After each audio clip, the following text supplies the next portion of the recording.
Hello, Chris ama kana taibu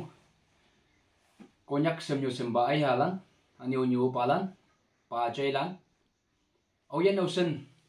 hado achung video ta lainang tawa no man da nan phiang bu ki angau cha ha ko e tam hu nang ki ka to nyu ma hangi tuilam chia bu yoi khong gam bu sing bu alam hango yenang do bu de sa a taman konyak taman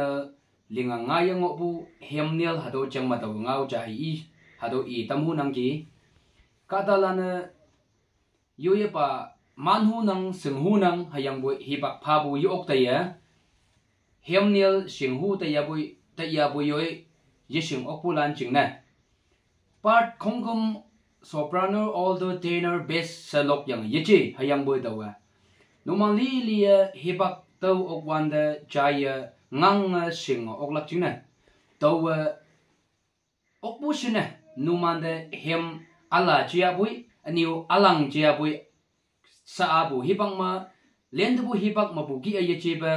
akan chai lai bu note chai lai bu ajiga ma wording chai lai bu mangonang to kai to numan da hado nyawa tambu na sa dawa channel cha achung channel ngonang hado ma dawa hado numan da nyawa tamhu nang ki to kai ya alo ka talan mi sohung lan alo chat lan chừng này chế hình với specially tụi mình cổ nhạc cả ta lan chừng này dùng nông một bây giờ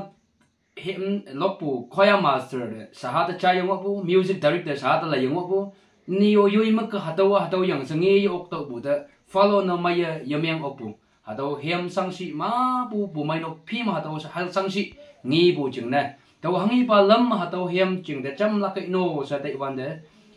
music school da tai ok bu achiga ma hipak win na nganga yo opu ya pan ma noman fai